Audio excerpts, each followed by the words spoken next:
Hi friends, general accounting ప్రిన్సిపల్స్లో next వచ్చిన topic ఏంటంటే మనకి కంపెనీ యాక్ట్ 2013. సో ఇది వెరీ వెరీ ఇంపార్టెంట్ టాపిక్. మనకి ఖచ్చితంగా క్వశ్చన్స్ దీని మీద వచ్చే అవకాశం అనుకుంటుంది. ఎందుకంటే 2017 ఈపీఎఫ్ఓ పేపర్లోని మన కంపెనీ యాక్ట్ 2013 మీద ఒక క్వశ్చన్ అనేది రావడం జరిగింది. క్లియర్? సో మనకి ఈ కంపెనీ యాక్ట్లోని 128 నుంచి 138 వరకు ఒక 10 సెక్షన్స్ ఉన్నాయి. ఆ 10 సెక్షన్స్ కూడా ఇంపార్టెంట్ అనమాట. సో ఇప్పుడు నేను అదే కంపెనీ యాక్ట్లో ఉండే సెక్షన్స్ అండ్ ఎలా మనం ఫినాన్షియల్ స్టేట్మెంట్స్ అవి ప్రిపేర్ చేస్తాము అండ్ ఏ కంపెనీస్ మన కంపెనీ యాక్ట్ పరిధిలోకి వస్తాయి ఏంటి అనేది డీటెయిల్గా డిస్కస్ చేస్తాను. ఓకే, సో యాక్చువల్గా మనకి 128 సెక్షన్ ఉంది. 128 సెక్షన్ ప్రకారము కంపెనీ యాక్ట్ 2013లోని 128 సెక్షన్ ప్రకారము ఖచ్చితంగా బుక్స్ని మెయింటైన్ చేయాలి. Maintenance of the books of account అనమాట. So maintenance of the books of account under section 128. అదే preparation of the financial statements section 129. Clear?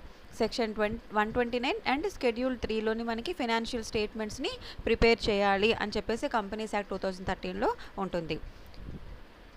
So section 128 ప్రకారం ఇక్కడ ఏం చేస్తామంటే every company shall prepare and keep its registered office books of account and other relevant books and papers and financial statements for every financial year which give true and fair view of the company's dealing. Right, ఇక్కడ ఏంటంటే ఖచ్చితంగా ఆ accounts books అన్నీ కూడా maintain చేయాలి. 128 section ప్రకారము అన్ని books అన్ని అకౌంట్ బుక్స్ని, రెలవెంట్ బుక్స్ని, పేపర్స్ని, ఫినాన్షియల్ స్టేట్మెంట్స్ని అన్నీ కూడాను పర్టికులర్ ఫినాన్షియల్ ఇయర్కి సంబంధించిన బుక్స్ అన్నీ కూడాను ఒక దగ్గర మనం మెయింటైన్ చేయాలి. దానివల్ల మనకి ఏం తెలుస్తుందంటే ఆ కంపెనీ యొక్క ట్రూ అండ్ ఫెయిర్ వాల్యూ తెలుస్తుంది, ఎఫ్ఐఆర్స్ అనేవి తెలుస్తాయి అన్నమాట. అది సో ఆ బుక్స్ అన్నీ కూడా మనం ఎలా బేస్ చేసుకొని మనం ఫైండ్ అవుట్ చేస్తాము అంటే accrual basis and double entry system మీద, not single entry system, double entry system మీద మనం అకౌంటింగ్ అనేది చేయడం జరుగుతుంది. Clear? Then preparation of financial statement ఎలా ఉంటుంది? As per act companies act 2013 ప్రకారం 129 సెక్షన్ ప్రకారం మనం ప్రిపరేషన్ ఆఫ్ ఫినాన్షియల్ స్టేట్మెంట్స్ చేయాలన్నమాట. సో సేమ్ ఈ ఫినాన్షియల్ స్టేట్మెంట్స్ వల్ల మనకి ఏం తెలుస్తుంది అంటే ultimately we can know about the true and fair view of the state of particular affairs of the particular company యొక్క స్టేటస్ అనేది మనకి తెలుస్తుంది ఈ ఫినాన్షియల్ స్టేట్మెంట్స్ వల్ల. బట్ ఇవి ఎక్కడ మనకు ఉన్నాయి? These are prescribed in schedule 3. So this one is very important. Schedule 3లో మనకి ఫినాన్షియల్ స్టేట్మెంట్స్ ప్రిపరేషన్ అనేది జరుగుతుంది అండర్ సెక్షన్ 129 ప్రకారము. అదేవిధంగా మనకి బోర్డ్ ఆఫ్ డైరెక్టర్స్ ఉంటారు కదా, BOD means board of directors of the company shall lay financial statements at every annual general meeting. So దీన్ని మనకి నెక్స్ట్ వచ్చిన పేపర్స్లోని ఏజీఎం అని ఇవ్వడం జరుగుతుంది అనమాట. యాన్యువల్ జనరల్ మీటింగ్, ఏజీఎం అంటే ఏంటి? Annual general meeting. So every year కూడా యాన్యువల్ జనరల్ మీటింగ్ జరుగుతుంది. ఆ మీటింగ్ జరిగినప్పుడు ఫినాన్షియల్ స్టేట్మెంట్స్ని బోర్డ్ ఆఫ్ డైరెక్టర్స్ ఆ మీటింగ్లో బెంచ్ మీద పెడతారనమాట. క్లియర్? సో ఈ ఫినాన్షియల్ స్టేట్మెంట్స్లో మనకి ఏంటంటే ఉంటాయి? బ్యాలెన్స్ షీట్ ఉంటుంది, in case profit and loss account ఉంటుంది, ఇన్ కేస్ అది కంపెనీ నాట్ ఫర్ ప్రాఫిట్ అయితే, అంటే నాట్ ఫర్ ప్రాఫిట్ ఆర్గనైజేషన్ అయితే, అంటే ప్రాఫిట్స్ కోసం కానిది అయితే మనకి నార్మల్గా ఏం చెప్పాను మీకు లాస్ట్ క్లాస్లోని ఇన్కమ్ అండ్ ఎక్స్పెండిచర్ కానీ తర్వాత payments and receipts and payments accounts ఉంటాయని చెప్పాను. Right? So balance sheet, profit and loss account, income and expenditure account, ఇవన్నీ కూడా క్యాష్ ఫ్లో స్టేట్మెంట్స్ ఫినాన్షియల్ స్టేట్మెంట్లో యాన్యువల్ జనరల్ మీటింగ్లో పెట్టే పేపర్స్ అన్నీ అనమాట. ఇవి క్యాష్ ఫ్లో స్టేట్మెంట్ ఎలా ఉంది పర్టికులర్ ఫినాన్షియల్ ఇయర్కి, అలాగే స్టేట్మెంట్ చేంజెస్ ఎనీ ఈక్విటీ ఉన్నాయా, ఎక్స్ప్లెనేషన్ నోట్ ఉంటుంది, డాక్యుమెంట్స్ ఉంటాయి. ఇలా మనకి మొత్తం ఈ స్టేట్మెంట్స్ అన్నీ కూడా మనకి యాన్యువల్ జనరల్ మీటింగ్లో ఇవ్వడం జరుగుతుంది. And request the financial statements. Financial statements ఉండాల్సిన ఆవశ్యకత ఏంటి మనకి అంటే చెప్పాను ఇంతకుముందు. ఫినాన్షియల్ స్టేట్మెంట్స్ వల్ల మనకి ఆ కంపెనీ యొక్క ట్రూ అండ్ ఫెయిర్ ఎఫైర్స్ అనేవి మనకి తెలియడం జరుగుతుంది. సో స్పెసిఫిక్ యాక్ట్ అనేది అప్లికేబుల్ అవుతుంది. అంటే ఇన్సూరెన్స్ కంపెనీ కానీ బ్యాంకింగ్ కంపెనీ కానీ ఒక స్పెసిఫిక్ యాక్ట్ అనేది అప్లికేబుల్ అవ్వడం జరుగుతుంది. సో ఏదైనా ఎనీ అదర్ క్లాస్ కంపెనీ కానీ మనం తీసుకుంటే they need to prepare the balance sheet or profit and loss account అనేది మెయింటైన్ చేయాలి. ఫస్ట్ ప్రాఫిట్ ఆర్గనైజేషన్ అయితే trading account, profit and loss account, balance sheet అనేది ప్రిపేర్ చేస్తారండి. నాట్ ఫర్ ప్రాఫిట్ ఆర్గనైజేషన్ అయితే మనకి నార్మల్గా రిసిప్ట్ అండ్ పేమెంట్ మెథడ్స్ ఉంటాయి, income and expenditure method ఉంటుంది, దెన్ బ్యాలెన్స్ షీట్ ఉంటుంది. రైట్? సో అవన్నీ కూడా ప్రిపేర్ చేయాల్సిన ఆవశ్యకత ఉంది ఫినాన్షియల్ స్టేట్మెంట్లోని as that was prescribed by the government. Right? In case of all other companies balance sheet as per form and part 1 schedule 3 ప్రకారము మనం ఫినాన్షియల్ స్టేట్మెంట్ని ప్రిపేర్ చేయాలి. You see here balance sheet అయితే part 1 schedule 3లో నేను, profit and loss account అంటే part 2 schedule 3 అను. ఓకేనా? సో ఈ పాయింట్స్ అనేది కొంచెం చూసుకోండి. షెడ్యూల్ 3లో మనకి ఫినాన్షియల్ స్టేట్మెంట్ ఉంటుంది, బట్ షెడ్యూల్ 3లో పార్ట్ 1లో బ్యాలెన్స్ షీట్ ఉంటుంది. It's a financial statement and same as profit and loss account part 2లో ఉంటుంది. Clear? Then completes with accounting standards. So మనకి ఇంతకుముందు చెప్పాను మీకు, ఇండియన్ అకౌంటింగ్ స్టాండర్డ్స్ ఉంటాయి. యాజ్ పర్ ICAI ప్రకారము మనకి అకౌంటింగ్ స్టాండర్డ్స్ అని ఇవ్వడం జరిగింది. సో ఎప్పుడైనా సరే మనకి అకౌంటింగ్ అన్నది based on this accounting standards బట్టే జరగాలి అని చెప్పాను. సో ఇది ఏ సెక్షన్ ప్రకారం? Section 129 of the company act. It is mandatory to comply with the accounting standards notified by the central government. So central government మనకి నోటిఫై చేసినటువంటి accounting standards, Indian accounting standards బట్టి IAS, రైట్? So Indian accounting standards బట్టి accounting అనేది జరగాలి. Then schedule 3 of the companies act 2013 as per section 129 of the company act financial statement prepare చేయాలి. So ఇంతకుముందు చెప్పిన పాయింటే ఇది, ఇందులో ఏం డిఫరెన్స్ లేదండి. క్లియర్? షెడ్యూల్ 3 ప్రకారం మనకి ఫినాన్షియల్ స్టేట్మెంట్ అనేది ప్రిపేర్ అవుతుంది. Part 1 and part 2. పార్ట్ 1లో మనకి బ్యాలెన్స్ షీట్ ఉంటుంది, పార్ట్ 2లో మనకి ప్రాఫిట్ అండ్ లాస్ అకౌంట్ ఉంటుంది. Next, what are the major provisions in company act 2013 which are related to the accounts of company అంటే books of accounts అని ఉండాలి. So మీకు ఇంతకుముందు చెప్పాను ఆల్రెడీ, 128 సెక్షన్ 128 ప్రకారము we need to maintain the books, right? We need to maintenance of the book. Then 129 ప్రకారం financial statements prepare చేయాలి. So అదే ఇక్కడ మళ్ళీ సేమ్ రిపీట్ చేయడం జరిగింది. Books of accounts to be kept by the company under section 128. So ఆ accounting సంబంధించిన financial statements అన్నీ కానీ, రిలవెంట్ పేపర్స్ కానీ అన్నీ కూడాను ఒక దగ్గర పెట్టాలన్నమాట. At the registered address of the company. అంటే రిజిస్టర్డ్ అడ్రస్ ఏంటి? ఇప్పుడు ఒక కంపెనీ ఉందనుకోండి, ఆ కంపెనీకి చాలా బ్రాంచెస్ ఉంటాయి, బట్ రిజిస్టర్డ్ అడ్రస్ అంటే మెయిన్ హెడ్ ఆఫీస్ ఒక దగ్గర ఉంటుంది. హెడ్ ఆఫీస్ దగ్గర ఈ బుక్స్ అన్నీ కూడాను, ఫినాన్షియల్ స్టేట్మెంట్స్ అన్నీ కూడా ఏవైతే మనం ఫైనాన్షియల్ ఇయర్కి ప్రిపేర్ చేస్తామో అవన్నీ కూడా హెడ్ ఆఫీస్ దగ్గర ఉండాలి. సో సేమ్ అకౌంటింగ్ అంతా కూడా మనకి డబుల్ ఎంట్రీ సిస్టమ్ మీద జరుగుతుంది. ఇక్కడ books of accounts, relevant papers అన్నీ కూడాను బోర్డ్ ఆఫ్ డైరెక్టర్స్ కాదు, BOD అంటే బిజినెస్ ఆపరేటింగ్ డివిజన్ అంటారు. బిజినెస్ ఆపరేటింగ్ డివిజన్ దగ్గర లేదా బోర్డ్ ఆఫ్ డైరెక్టర్స్ డిసైడ్ చేస్తే ఎక్కడ డిసైడ్ చేస్తే అక్కడ మనం ఈ అకౌంట్స్ అన్నీ కూడా పెట్టాల్సి ఉంటుంది. సో అదేవిధంగా 7 days నోటీస్ కూడా ఇవ్వాల్సి ఉంటుంది ROCకి. రిజిస్టర్ ఆఫ్ కంపెనీస్కి రిజిస్ట్రార్ ఉంటారు కదా, రిజిస్టర్ ఆఫ్ కంపెనీస్కి ఈ నోటీస్ అనేది ఇవ్వడం జరుగుతుంది. ఎస్, వీఆర్ ప్రిపేరింగ్ అకౌంటింగ్స్ అని చెప్పేసి. దెన్ ఈ అకౌంట్స్ అన్నీ కూడా మనకి ఎలక్ట్రానిక్ మోడ్లో ఉండాలండి. ఎలక్ట్రానిక్ మోడ్, ఇంతకుముందు అంతా పేపర్ మోడ్లో ఉండేవి. సో అవి ఏమైనా ఫైర్ యాక్సిడెంట్ ఏమైనా అయితే కనుక పేపర్స్ అన్నీ కాలిపోయేవి. సో తద్వారా ఏమైందంటే ప్రీవియస్ ఇయర్ ఫినాన్షియల్ స్టేట్మెంట్స్ తెలుసుకోవాలంటే చాలా ప్రాబ్లం అయ్యేది. సో ఇప్పుడు దగ్గరగా 20-30 సంవత్సరాలుగా మనం ఎలక్ట్రానిక్ మోడ్నే యూజ్ చేస్తున్నామండి. అంటే ల్యాప్టాప్ సిస్టమ్స్లోని మెయింటైన్ చేస్తున్నాం అనమాట డేటా మొత్తాన్ని. సో ఒక కంపెనీ అనేది సపరేట్గా ఒక సాఫ్ట్వేర్ని యూజ్ చేస్తుంది ఫినాన్షియల్ స్టేట్మెంట్స్ని, ఈ అకౌంట్స్ అన్నిటిని మెయింటైన్ చేయడం కోసం. చార్టెడ్ అకౌంట్ వాళ్ళందరినీ కూడా రిక్రూట్ చేసుకుంటారు. వాళ్ళందరూ కూడా ఈ డేటాని ఒక ఎలక్ట్రానిక్ మోడ్లో సేవ్ చేయడం జరుగుతుందన్నమాట.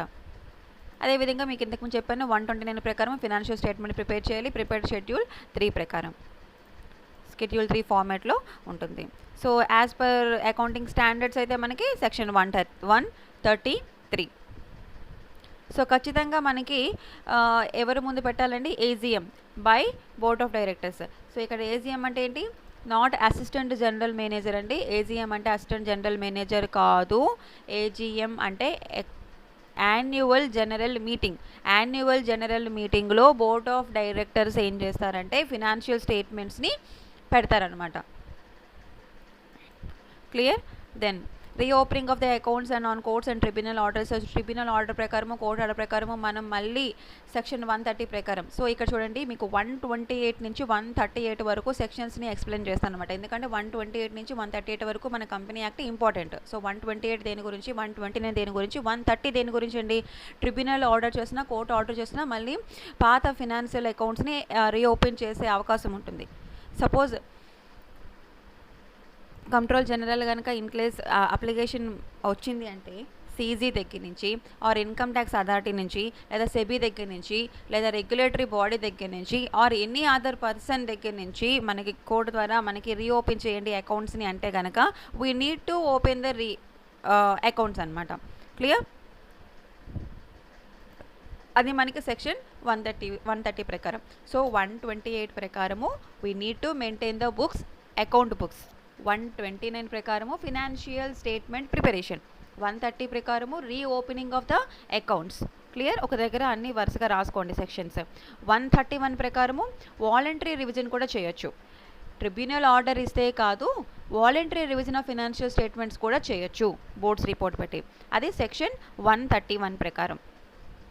సో ఇన్ కేస్ ఏంటంటే కనుక directors of the company that financial statements ఏవైతే ఉన్నాయో కంపెనీ యొక్క financial statements and board reports ఒకవేళ కనుక సెక్షన్ 129 ప్రకారము లేకపోతే, ఫినాన్షియల్ స్టేట్మెంట్స్ 129 ప్రకారం ప్రిపేర్ చేయాలి కదా. సో సెక్షన్ 129 ప్రకారము కనుక లేకపోతే మళ్ళీ వాటిని రివిజన్ చేయొచ్చు.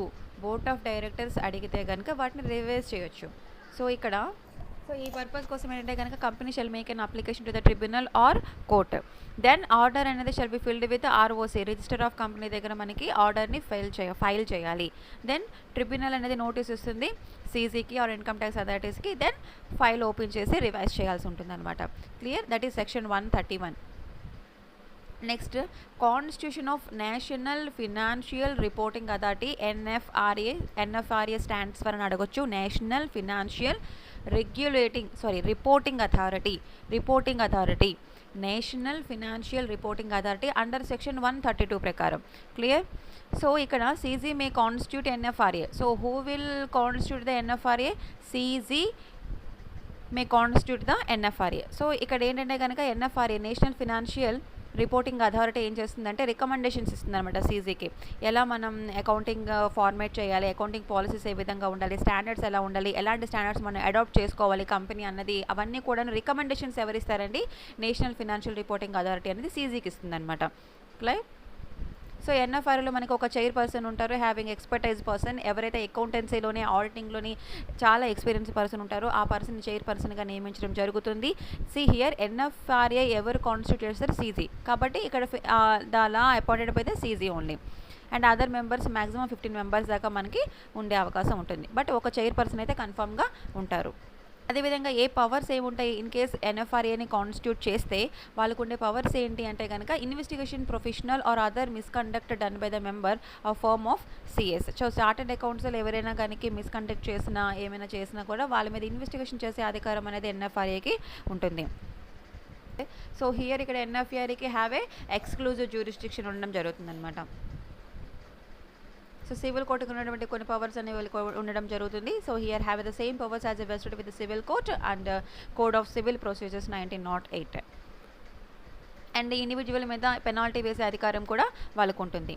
Then central government to prescribe the accounting standards under section 133. So 133లో మనకి అకౌంటింగ్ స్టాండర్డ్స్ గురించి ఉంది. సో ఇక్కడ as per institute of chartered account of India ICAI consult అయ్యి మనకి అకౌంటింగ్ స్టాండర్డ్స్ అనేవి ప్రిపేర్ చేస్తారు కదా. సో సెంట్రల్ గవర్నమెంట్ ప్రిస్క్రైబ్ చేసినటువంటి అకౌంటింగ్ స్టాండర్డ్స్ని ఫాలో అవ్వాలి as per ICAI. And financial statements, boards, reports etcetera ఇవన్నీ కూడాను. FS అంటే ఫినాన్షియల్ స్టేట్మెంట్స్ అండి. CFS అంటే కన్సాలిడేటెడ్ ఫినాన్షియల్ స్టేట్మెంట్స్ అండి. So financial statements, consolidated financial statements ఇవన్నీ కూడాను బోర్డ్ ఆఫ్ డైరెక్టర్స్ అప్రూవ్ చేయాలి. BOD అంటే board of directors or business division wing అనేది అప్రూవ్ చేయాలి. సో ఈ ఫినాన్షియల్ స్టేట్మెంట్స్ మీద కనీసం at least it was signed by the chairperson of the company chairperson sign చేయాలి. ఫినాన్షియల్ స్టేట్మెంట్ మీద ఎవరు సైన్ చేయాలి? కంపెనీ చైర్మన్ ఆర్ 2 డైరెక్టర్స్ అయినా చేయాలి. అవుట్ ఆఫ్ విచ్ అందులో ఒక డైరెక్టర్ MD, ఇంకొకరు CEO అంటే చీఫ్ ఎగ్జిక్యూటివ్ ఆఫీసర్, MD అంటే మేనేజింగ్ డైరెక్టర్. వీళ్ళ సైన్ అనేవి ఫినాన్షియల్ స్టేట్మెంట్ మీద ఉండాలి. If is director, CEO director అయితే కనుక CEO సైన్ కూడా మనకి ఫినాన్షియల్ స్టేట్మెంట్ మీద ఉండాలి. సో ఫినాన్షియల్ స్టేట్మెంట్ మీద నార్మల్గా ఎవరి సైన్ ఉండాలి? చైర్పర్సన్, కంపెనీ చైర్పర్సన్ యొక్క సైన్ ఉండాలి. Or by 2 directors, out of which 1 shall be MD and CEO if he is a director. Okay, so consolidated financial statements and CS CS కాదు, FS అనమాట. So financial statements of the company, auditors reports shall be attached with financial statements. So ఇక్కడ auditors మనకి report ఇస్తారు కదా, ఆ రిపోర్ట్తో financial statements attach చేసి submit చేయాలి బోర్డులోని. So ఖచ్చితంగా మనకి ఇక్కడ ఫినాన్షియల్ స్టేట్మెంట్స్ అనేవి they laid down before the company annual general meeting. So annual general meeting జరిగినప్పుడు ఫినాన్షియల్ స్టేట్మెంట్స్ని మనం వాళ్ళ ముందు పెట్టాలి. బోర్డ్స్ రిపోర్ట్స్ షెల్ ఇంక్లూడ్, అందులో ఏమేమి ఉంటాయండి, ఎక్స్ట్రాక్ట్ యాన్యువల్ రిటర్న్స్ ఉంటాయి, నెంబర్ ఆఫ్ మీటింగ్స్ ఎన్ని చేసుకున్నారు, బోర్డు మీటింగ్స్ ఎన్ని ఉన్నాయి, డైరెక్టర్స్ రెస్పాన్సిబిలిటీ ఏంటి, statement on declaration given by independent directors ఇచ్చిన స్టేట్మెంట్ ఉంటుంది. ఓకే, యాన్యువల్ రిటర్న్స్ ఏ విధంగా ఉన్నాయి, అలాంగ్ విత్ ఫినాన్షియల్ స్టేట్మెంట్తో ఇవన్నీ కూడా ఉంటాయండి. అండ్ అలాంగ్ విత్ ఫినాన్షియల్ స్టేట్మెంట్స్లో ఇవన్నీ మనకు ఉంటాయి. డైరెక్టర్స్ రెస్పాన్సిబిలిటీ స్టేట్మెంట్ ఏంటి ఇచ్చారు, అదేవిధంగా ఇండిపెండెంట్ డైరెక్టర్ స్టేట్మెంట్స్ ఏమి ఇచ్చారు, ఇవన్నీ కూడా మనం యాన్యువల్ జనరల్ మీటింగ్లో పెట్టాల్సిన అవసరం ఉంటుంది యాజ్ పర్ కంపెనీ యాక్ట్ 2013 ప్రకారం. సో ఆల్ దీస్ పాయింట్స్ కూడా మీకు ఇచ్చిన నోట్స్లోనే ఒకసారి రివైజ్ చేయండి. ఏం లేదు, నేను చెప్పినవి ఉంటాయి. Company policy on director remunerations, qualifications మీద కామెంట్స్ ఏమైనా ఉంటే దాని గురించి కానీ, పర్టికులర్ లోన్స్ మీద, గ్యారంటీస్ మీద, ఇన్వెస్ట్మెంట్స్ మీద, సో డివిడెండ్స్ ఎలా రికమెండ్ చేయాలి దాని మీద, మెటీరియల్ చేంజెస్ ఉంటే ఏమైనా, కార్పొరేట్ సోషల్ రెస్పాన్సిబిలిటీ పైన, వీటన్నిటి గురించి కూడా వాళ్ళు యాన్యువల్ జనరల్ మీటింగ్లో డిస్కస్ చేస్తారండి. Clear? And next corporate social responsibility under section 135 ప్రకారము. సో సెక్షన్స్ గుర్తుపెట్టుకోండి. 133లో మనకి ఏమొచ్చింది, 135లో ఏమొచ్చింది. సో సెక్షన్ 133 ప్రకారం మనకి అకౌంటింగ్ స్టాండర్డ్స్ మెయింటైన్ చేయాలి. 135 ప్రకారం ఉన్న కార్పొరేట్ సోషల్ రెస్పాన్సిబిలిటీ అంటే ఇప్పుడు ఫర్ ఎగ్జాంపుల్ కొన్ని కంపెనీస్ టర్న్ ఓవర్ కనుక 500 crores లేకపోతే 1000 crores అలా ఉంటే కనుక వాళ్ళు సోషల్ రెస్పాన్సిబిలిటీ కోసం కొంత షేర్ని వాళ్ళు సెండ్ చేయాలన్నమాట.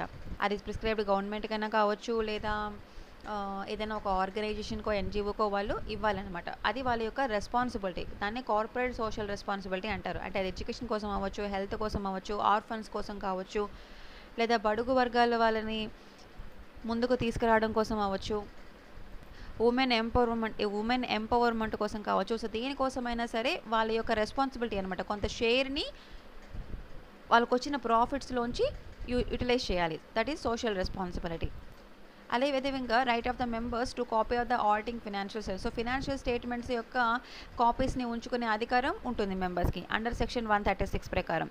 సో ఇక్కడ మనకి financial statements including the consolidated financial statements, auditor reports ఇవన్నీ కూడాను ఎవరు ముందు పెట్టాలి, మనం మీన్స్ యాన్యువల్ జనరల్ మీటింగ్ ముందు పెట్టాలి. సో యాన్యువల్ జనరల్ మీటింగ్లో పెట్టే ముందు ఇవన్నింటినీ కూడాను ప్రతి ఒక్క మెంబర్కి, ప్రతి ఒక్క ట్రస్టీకి మనం సెండ్ చేయాలి. ఎందుకంటే వాళ్ళు యాన్యువల్ జనరల్ మీటింగ్లోకి కూర్చునే ముందు బోర్డ్ ఆఫ్ మెంబర్స్ అందరూ కూడా డిస్కస్ చేసుకోవాలి అంటే వాళ్ళకి ముందుకుండా ఈ ఇన్ఫర్మేషన్ తెలియాలి. ఇది ఎందుకంటే దానిలో ఉండే పాయింట్స్ మీద వాళ్ళు డిస్కస్ చేస్తారు కదా యాన్యువల్ జనరల్ మీటింగ్లోని.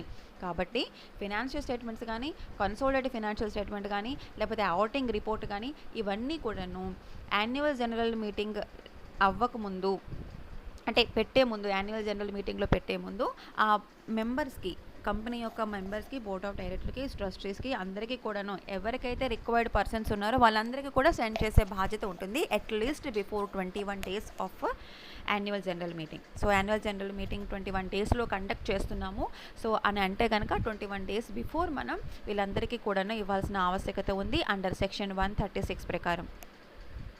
సో అదేవిధంగా సెక్షన్ 137 ప్రకారం ఏంటంటే కనుక copy of financial statement copy ఎవరికి ఫైల్ చేయాలి, రిజిస్టర్ ఆఫ్ కంపెనీస్కి సెండ్ చేయాలి.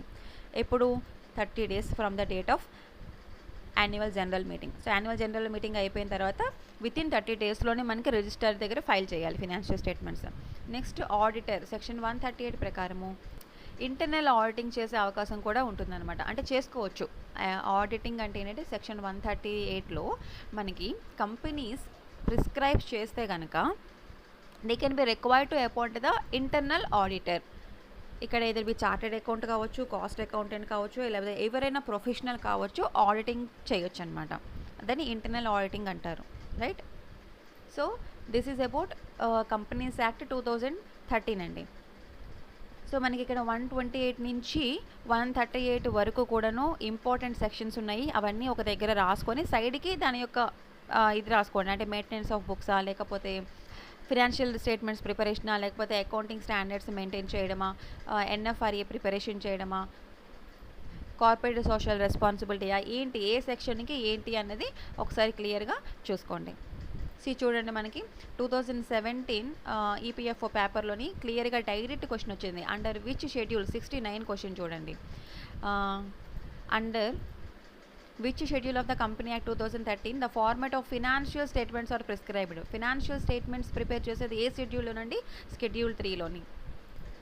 సింపుల్ కదా. షెడ్యూల్ 3 ప్రకారం మనం ఫినాన్షియల్ స్టేట్మెంట్స్ ప్రిపేర్ చేస్తాం. అందులో పార్ట్ 1 బ్యాలెన్స్ షీట్ గురించి, part 2 profit and loss account గురించి. క్లియర్? సో ఇంత నార్మల్గా ఈ కాన్సెప్ట్ చదివితే ఇంత ఈజీగా మనం ఆన్సర్ చేయొచ్చండి. అదేవిధంగా ఇక్కడ 65 క్వశ్చన్ చూడండి. When goods are purchased for the joint venture the amount is debited to అన్నారు. సో ఈ క్వశ్చన్ మీరు ఎలా అటెంప్ట్ చేస్తారు? ఇది కూడా మనకి 2017 ఈపీఎఫ్ఓలో వచ్చిన క్వశ్చన్. మీకు లాస్ట్ క్లాస్లో జాయింట్ వెంచర్ ఎక్స్ప్లెయిన్ చేశాను. సో జాయింట్ వెంచర్ ఎక్స్ప్లెయిన్ చేసినప్పుడు నేను చెప్పిన అకౌంట్స్ ఏంటి? 3 అకౌంట్స్ చెప్పాను. జాయింట్ బ్యాంక్ అకౌంట్ ఉంటుంది, జాయింట్ వెంచర్ అకౌంట్ ఉంటుంది, కో వెంచర్స్కి పర్సనల్ అకౌంట్స్ ఉంటాయని చెప్పాను. సో మనకి పర్చేస్ అకౌంట్ ఉండదు కదా. సో ఇది ఎలిమినేట్ చేసేయండి. ఆప్షన్ ఏని ఎలిమినేట్ చేసేయండి. ప్రాఫిట్ అండ్ లాస్ అకౌంట్ ఉండదు. So you can eliminate this one. ఇంకా ఈ 2 ఆప్షన్స్ మనకు ఉన్నాయి. ఈ 2 ఆప్షన్స్లోని వెంచర్ క్యాపిటల్ అకౌంట్ కూడా ఉండదు. సో ఈజీగా మనం ఏం చేయొచ్చు? ఆన్సర్ జాయింట్ వెంచర్ అకౌంట్ అనేది ఆన్సర్ అవుతుంది. సో ఇంత సింపుల్గా ఉంటాయండి క్వశ్చన్స్ మనకి. When goods are purchased for the joint venture, joint వెంచర్లో గూడ్స్ని పర్చేస్ చేస్తే అమౌంట్ డెబిట్ అవ్వాలి. ఓకేనా? సేల్ చేస్తే అమౌంట్ క్రెడిట్ అవ్వాలి. ఆల్ డెబిట్, క్రెడిట్ అన్నీ కూడా మనకి జాయింట్ వెంచర్ అకౌంట్లో అవుతాయి అని చెప్పాను. ఫైనల్గా మనకి వెంచర్ కంప్లీట్ అయిపోయిన తర్వాత అమౌంట్ ఏదైతే మిగిలిపోతుందో అది జాయింట్ వెంచర్ అకౌంట్ నుంచి కానీ, జాయింట్ బ్యాంక్ అకౌంట్ నుంచి కానీ కో వెంచర్స్ అకౌంట్కి ట్రాన్స్ఫర్ అయిపోతుంది, పర్సనల్ అకౌంట్స్కి ట్రాన్స్ఫర్ అయిపోతుంది అని చెప్పాను. రైట్? ఇప్పుడు వెంచర్ మొత్తం కంప్లీట్ అయిపోయిన తర్వాత సో మనకి ఈ విధంగా క్వశ్చన్స్ వస్తాయండి. క్లియర్? కంపెనీస్ యాక్ట్ నుంచి కానీ, జనరల్ అకౌంటింగ్ ప్రిన్సిపల్స్ నుంచి కానీ ఈ విధంగా క్వశ్చన్స్ వస్తాయి. మీకు ఇచ్చిన నోట్స్లోని మీరు క్లియర్ కట్గా అండర్లైన్ చేసినవి జాగ్రత్తగా చదవండి. అండ్ టైం ఉంటే కనుక, టైం ఉన్నా లేకపోయినా నేను ఎంసీక్యూస్ కనీసం ఒక 200-300 ఎంసీక్యూస్ కూడా జనరల్ అకౌంటింగ్ ప్రిన్సిపల్స్ మీద చేసి మీకు పెడతాను. మీరు అది కూడా ఫాలో అవ్వండి. Clear? Thank you so much for watching and all the very best అండి. మీకు ఏమైనా డౌట్స్ ఉంటే నాకు మెసేజ్ చేయండి. అండ్ సెకండ్ థింగ్, మెయిల్ చేయండి. ఇంకా స్పెసిఫిక్ టాపిక్, ఏదైనా స్పెసిఫిక్ టాపిక్ మీద మీకు కావాలి అంటే కనుక, వీడియో ఎక్స్ప్లెనేషన్ కావాలి అంటే కనుక నాకు ఆ టాపిక్ని మీరు మెసేజ్ చేశారంటే నేను వీలు చూసుకొని దాని మీద చేస్తానండి. పాలిటీ, ఎకానమీ, హిస్టరీ ఇవన్నీ కూడా నేను ఎగ్జామ్ అయిపోయిన తర్వాత చేస్తానండి. ఇప్పుడు అంత టైం లేదు, ఎందుకంటే అవి చాలా పెద్ద టాపిక్స్. మీకు అందులో ఏమైనా స్పెసిఫిక్ టాపిక్ కావాలి అంటే కనుక తప్పకుండా చేసి పెడతాను. Clear? Thank you so much.